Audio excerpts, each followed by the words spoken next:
नमस्कार, हम संगीता तिवारी। स्वागत बा आप सब लोगन के हमार चैनल भोजपुरी लोकगीत में। आज आप लोगन के प्यारा सा विवाह गीत सुनावे जा रहल बनी। अगर गीत पसंद आए तो लाइक, सब्सक्राइब, शेयर करी और कमेंट करके बताएं कि ई गीत आप सब लोगन के कैसन लागल। अरे पान माड़ावा छावाई बिये बाबा ओरिया ओरिया झालरी लाई रे पान माड़ावा छावाई बिये बाबा ओरिया ओरिया झालरी लाई। अरे ताही माड़ो बैठे ले बेटी के हो पापा मानावा लीना हो काइले। अरे ताही माड़ो बैठे ले बेटी के हो चाचा माना लीना हो काइले। अरे बहिया धई समुझावे ले सुंदर हो दूल्हा काहे ससुर बेदिला मानावा। अरे बहिया धई समुझावे ले सुंदर हो दूल्हा काहे ससुर बेदिला मानावा। हाथी हमारे लुटब हाथी सरवाए दूल्हा घोड़ा घोड़ा सरिया हो लूटब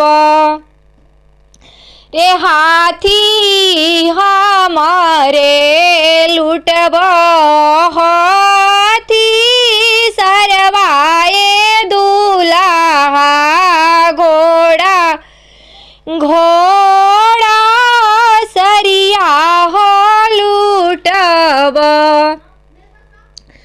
अरे बेटी हमारे डोरिया फनैबे दूल्हा ले जाइब बेटी बाबा की देशवा ले जाइब बेटी अपनी देशवा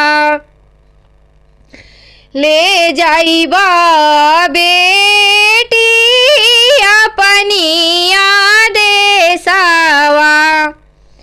अरे हाथी राऊ रे छोड़बो हाथी सरवाए ससुरु घोड़ा घोड़ा सरिया हो छोड़बो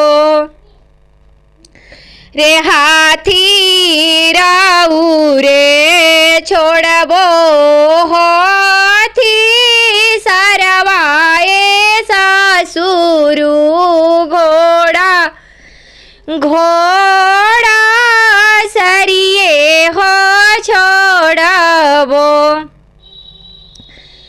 अरे बेटी राऊ रे डोरिया फनैबो ए ससुर ले जाइबो बेटी बाबा की देशवा ले जाइबो बेटी